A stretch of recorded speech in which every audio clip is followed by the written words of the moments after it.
குமிளியில் தனியார் மருத்துவமனையில் பிஞ்சு குழந்தை மரணமடைந்த சம்பவத்தில் மருத்துவமனை அதிகாரிகள் தான் காரணம் என்றும் அதை கண்டுபிடிக்க வேண்டும் என்ற புகாரை தொடர்ந்து கல்லறையிலிருந்து உடல் எடுக்கப்பட்டு உடற்கூறு ஆய்வுக்காக கொண்டு செல்லப்பட்டது.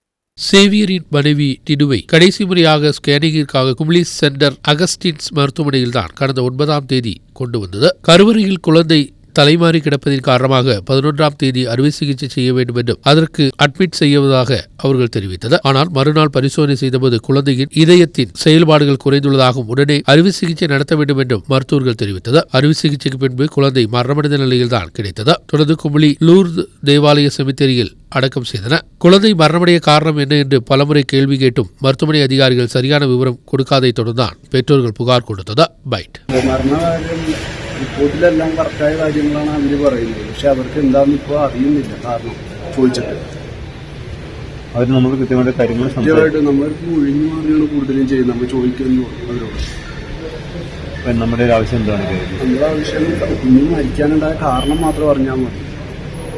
ആശുപത്രി ഭാഗത്തുനിന്നുണ്ടായ പിഴവാണോ അതിനകത്ത്? പിഴവാണോ എന്ന് ചോദിച്ചാൽ പിഴവായിരിക്കും. എനിക്ക് കാരണം പറഞ്ഞാൽ മതി. കുട്ടി മരിക്കാനുണ്ടായ മോനവിടെ ചെന്നപ്പോൾ ഇവർ ഒപ്പിടിച്ച് കഴിച്ചു. പെട്ടെന്ന് തന്നെ ഓഫീസൊക്കെ ചെയ്തു. പക്ഷേ എൻ്റെ വൈഫ് വരുമ്പോൾ കൊച്ചിന് ഇവരോട് പറഞ്ഞിരുന്നത് കൊച്ചിന് അനക്കമില്ലാന്ന് പറഞ്ഞു. എൻ്റെ വൈഫ് പെട്ടെന്ന് വന്ന് ലേബർ റൂമിൽ ഇറങ്ങി കൊണ്ട് കൊച്ചിന് മരിച്ചിട്ട് അവർ ഒഴിഞ്ഞു വെച്ചിരുന്നു. ഡോക്ടറോട് നമ്മൾ സംസാരിക്കാൻ ശ്രമിച്ചിട്ട് അവരപ്പോൾ ഇപ്പോൾ പറയുന്ന അവർ ലീവിൽ പോയെന്ന് പറഞ്ഞു. 25ആം തീയതി അവർ അവധിയിലാണെന്ന് പറഞ്ഞു. അത് കഴിഞ്ഞിട്ട് ഞങ്ങളോട് സംസാരിച്ചിട്ടില്ല. ആശുപത്രിക്കാർ സംസാരിക്കുന്നത് അവരൊരു എല്ലാം കറക്റ്റായിട്ടുള്ള കാര്യങ്ങളല്ല. குமிளி காவல் நிலையத்தில் கொடுத்த புகாரை தொடர்ந்து உடல் வெளியில் எடுக்கப்பட்டு பிரேத பரிசோதனை நடத்த தீர்மானித்தனர். இடுக்கி துணை மாவட்ட ஆட்சியாளர் அனூப் கார்கின் தலைமையில்தான் போரன்சிக் சங்கம் உடலை செமித்தேரியிலிருந்து எடுத்தது. இன்கொஸ்ட் நடவடிக்கைக்கு பின்பு பிரேத பரிசோதனைக்காக இடுக்கி மருத்துவக் கல்லூரிக்கு கொண்டு செல்லப்பட்டது. நியூஸ் பீரோ குமிளி.